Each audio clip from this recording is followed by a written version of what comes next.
Today's podcast is brought to you by Introduction to Online Business Made Simple, a 6-part audio course that teaches you how to get started with your online venture. Find out more at usingyourpower.com/course.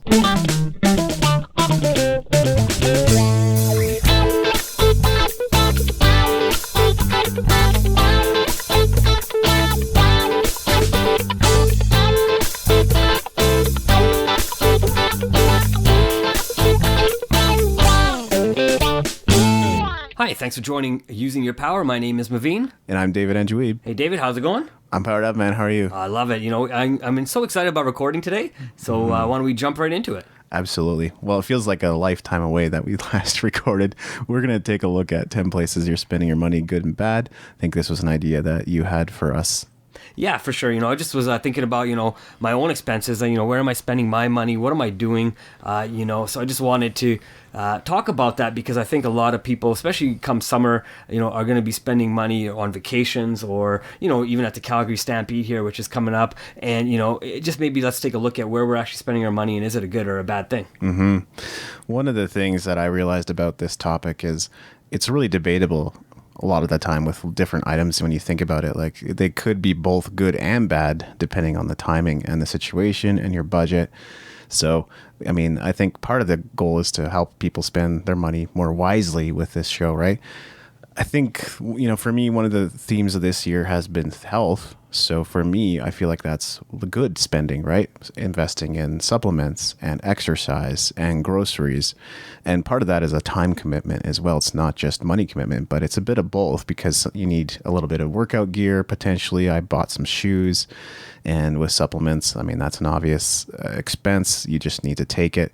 And there's no time requirement there. But that's one thing that I was starting to think about. Absolutely. So why don't we get into it? My first example, I guess, that was my first example. Was that your first example? Oh, wow. You just transitioned so nicely. I guess the number two then would be, purchasing mobile devices. I know a lot of people love not being in contracts, right? So a lot of times people buy phones, especially the iPhone, $600, $700, $800, and they'll pay for it right away. And that the phone itself is going to lose value, right? Just like a car, it's going to depreciate. And when they are done using that phone, they can only typically sell it for a couple $100. One of the things I like to do, and maybe a lot of other people like to do, is maybe go on a contract. I know I understand the reasoning because they don't want to be on a contract, but there's nothing really wrong with being on a 2-year contract, for example, here in Canada. And then when you turn around, typically we get a free phone. We turn around and I can still sell my iPhone for $200, $300, $400 as well, right? So I'm actually making money by not buying the phone versus losing money by buying the phone, because either way, you're still going to have a monthly phone bill. Mm-hmm. Yeah, I'll tell the story of my Galaxy. I think it was like the original Galaxy S phone that for the Android for Samsung phone that came out. And so I held on to that forever. And then eventually down the line, my girlfriend at the time gave me a Samsung Infuse, which is not really an upgrade in any way. It's just like slightly bigger phone. And I held on to that for a long time and I did not upgrade or buy another phone until the S7. Finally, when I felt like I had the budget and the ability to reward myself for holding out. So I think that's something people to keep in mind, right? Like not always going for the instant gratification with a phone. Another thing to think about, I think this is a good spend most of the time, is like books, audio courses, seminars, coaching, online communities, and education. So really you're investing in yourself and gaining more knowledge and upgrading your skills to the point where you can apply it to your career or business or even just life. And, like if you read a book on meditation, then you could begin to meditate and feel the effects of that. So there's so many ways in which that could benefit you and the things that you learn. Absolutely. Education is so important, right? I know we talk about that in pretty much every single episode, I feel, for some reason. But, you're right. One of the things that we've also done is utilize Audible as well, right? Because we can't always read. So we do utilize listening to audio programming as well. If we're in our cars, if we're at the gym, just like you mentioned earlier, working out and stuff, you don't necessarily have to listen to music. You can just throw on an audio book and just kind of work out with that. It may not be as motivating as, high intensity music, but I mean, you're still learning and working working out at the same time. So maybe just choose which workouts you listen to music and which workouts you may listen to a book, right? So if you have a pretty hard day, maybe, say if you have a leg day and you want some motivation, listen to some high energy music. But if you're going to be on the treadmill and just going to be walking on there lightly, just throw on a book and just kind of walk while you're listening. Yeah, some great thoughts there. So, the next idea I had was a lot of people, have to buy a car or they finance a car. This kind of came up with when we were chatting a little while ago when you were looking for a vehicle, and we were talking about financing a car or even leasing a car, right? Mm-hmm. And it kind of goes into the same idea of purchasing a mobile phone, or having them give you one for free. Same type of idea. A lot of times, I think people do finance. I think it's a great idea because even at the end of paying out the vehicle, and let's say you turn around and sell it, you're still going to get some money back for it when you're done. Where leasing, even Dave Ramsey agrees that when you lease, you're really just throwing your money away. Sure, you may not have as many expenses with the vehicle, but in return, you're going to give out all this money to the dealership, and in return, you have to give back the car, and you have nothing left when you're done at the, let's say a 2, 3, 4, or even 8-year period, whatever it is. Yeah, and I think in the perfect situation, you might buy the car outright, but that's not always an option, of course. And if you need transportation to get to work and so forth, then that's going to count for a lot. That is another major spending category for people. Sometimes debt can be leveraged for good things in our lives, to grow our business or maybe to invest in like a camera or some kind of gear that you need to do the work that you need to do. But a lot of the time, it's just poor planning. It really is hard, though. I have some consumer debt, but it's not like it has increased. I've just kept it to my 1 or 2 cards for a long time now, with the plans to pay off one of those and just go down to 1 card. But that's a major category on a month-to-month basis, is something people are putting their money towards. Absolutely. That was pretty much my next point as well. A lot of people are making purchases on the credit card versus using cash, right? So, a lot of times we'll hear right now, I think that, I don't remember the exact numbers, but people are spending 1.3 times the amount of money they're making or something like that, right? So if we're spending 30% more than we make, it's got to be for a reason, right? So you're right. If you're purchasing something, because it's for your business or it can give you an advantage, or it's a hobby that you're looking to turn into a business, absolutely a great idea to purchase that camera and go ahead and start learning so you can turn around and start making an income with it. Yeah. Right. Especially if you have a business, you can write off those expenses. Very nice. But a lot of times we see people are buying, for example, a vacation on their credit card instead of paying for it outright in cash. And, the vacation ended 6 months ago and they're still paying for that same vacation at an 18, 19, 20% interest rate and still paying for it 6 months later. Right. So that $2,000 vacation now becomes, let's say $3,000, there's a lot of money going out. So it's really a good idea to make sure, you have the money before you spend it. So there is a way to leverage your credit card, utilize that 30 days that the companies, say you don't have to pay right away, but make sure you're paying off that credit card at the end if you can. Great points. Another major category is entertainment. So we all need time to recharge. And in that sense, sometimes investing in a little bit of something that we enjoy, whether that's a movie or a video game or a Netflix subscription or something along those lines, can be good. At the same time, that's probably, if you look at your budget, it might be an area where you're overspending a little bit and you could cut back potentially without even feeling the effects of it. So I think it's something to look at seriously, right? It's not just one way or the other. It's not good or bad spending. Sometimes it can be good spending, so you actually reward yourself and remember to rest and take it easy here and there. But it can be bad spending when you put all your money into your vacations and then you overspend in Vegas or Florida or wherever you happen to be going.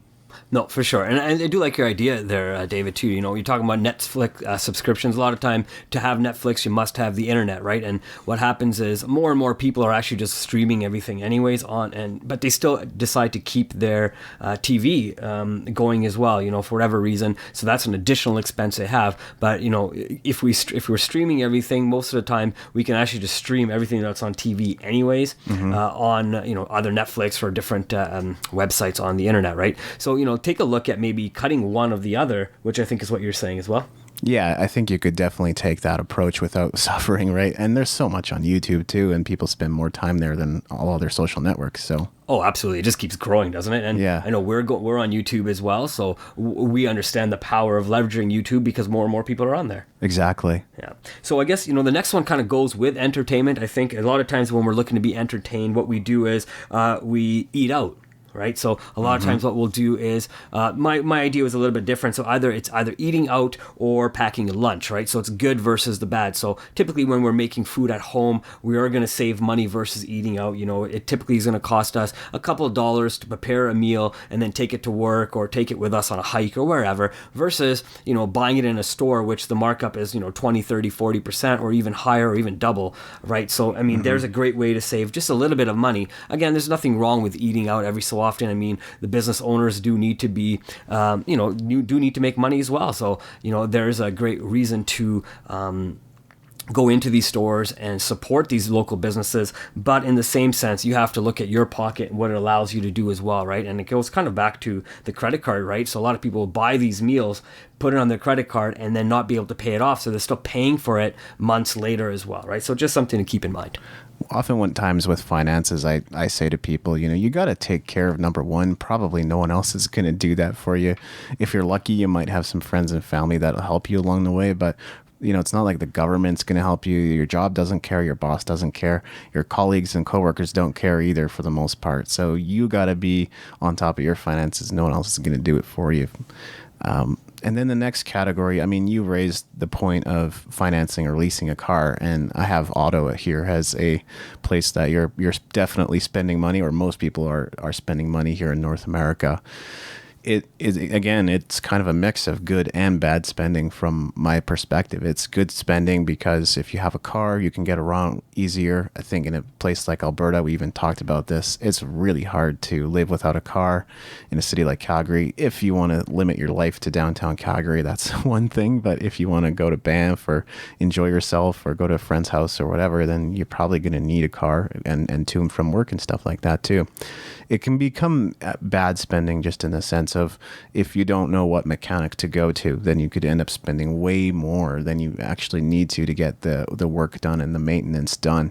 It can be bad spending when we buy a new car every single year when we don't have the proper budget for that, or even every 3 years, right? Many people will just trade out one car for another when there isn't maybe the necessity to do that, especially if you're driving like a Toyota. It's probably going to last you a while. So that's something to think about. Oh, for sure. And, with North American society, Dave, I think you hit it on the nose is, we're kind of being taught, hey, you need to have the latest, the greatest, the biggest, the baddest. Yeah. And if you don't have it, you're not keeping up with the Joneses, and the Joneses are continually getting further ahead of you. So, go buy those things, go get yourself into debt. It's kind of what we're being preached at, but again, we have to do the right things with our money based on what we feel is right for us. We shouldn't be trying to compare our lifestyle to anybody else's lifestyle. Absolutely. So, the last one, I think you kind of hit on it as well. You talked about supplements and health and stuff like that. Mine was, going to the gym versus sitting on the couch, right? I mean, there's nothing wrong with sitting on the couch and watching a good movie at the end of the night or at the end of the day or on the weekend,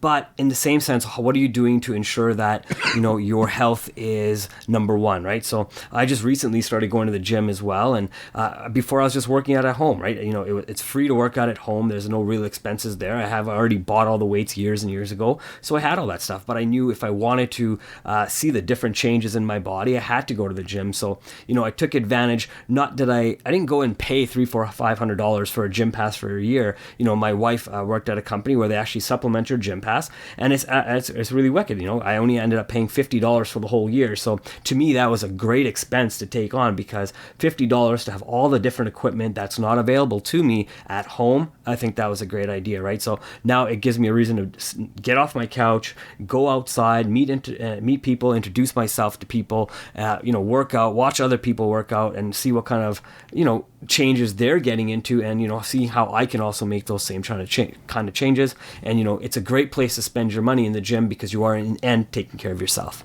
Yeah, I'm somewhat lucky in that I go work out at my buddy's condo complex, so I don't necessarily have to have a gym subscription right now. It's maybe something I'll think about for the future, but for the time being, that works pretty well. And around here, I can still work out at home. I can still go for long walks. There's plenty of paths around here, so that's kind of been my routine as of late. But of course, I'm kind of laying things back as opposed to intensifying things at this exact moment in my life. So there's going to be some differences in that regard. I don't know if we ended up with 10 places. That might have been 8 or 9, but No, we got 10. Yeah, we got 10. We got 10. Okay. Absolutely. Because we had a little bit of overlap. Well, we had a lot of overlap, but I think we still had enough different examples with those overlaps where I'd like to say we still got 10. Okay. Any other thoughts? You know what? Not really. I think, if we're, I guess I do, if we're just kind of watching where we're spending our money, making sure we have enough before we're buying certain things. I think, sometimes people are making impulsive purchases. Maybe try not to make impulsive purchases. Sometimes I know those can get us into trouble. Again, depending on what that expense is. If it's for a purpose and it can serve a purpose and help you make more money, definitely I think it's a great way to spend your money. There's nothing wrong with buying something, just even if it doesn't make you money. I just absolutely nothing wrong with it, as long as you're able to enjoy what you're doing, because again, life is about experiences, I believe, as well. Yeah. And it can't leave with our money anywhere anyway, so we're not born with it and we can't die with it, so we can only give it away. So I think go out there, get those experiences, but find ways to increase your money and have your money work for you versus against you. So that would be my final thought. Yeah, and I think regular evaluation is a good way to look at your budget and figure out what you're doing. I mean, if you track for a full month, you get a pretty clear picture of where it's going. Personally, I'm a little more liberal with my spending right now. It's not like I'm trying to spend a lot of money. It's just more so that I'm in a new phase and in a different place in life right now, and I'm trying to take a break and regroup and rest up a little bit. So my spending habits are a little bit different, but of course I worked hard to be able to get to that point and to have that kind of freedom too. So now I'm spending some time enjoying it. So this has been Using Your Power. You can find us at usingyourpower.com. Leave a comment, send us a message, download the free audio course, or even buy our paid audio course, which I think you're going to enjoy. And we'll talk to you next time. Have a great day.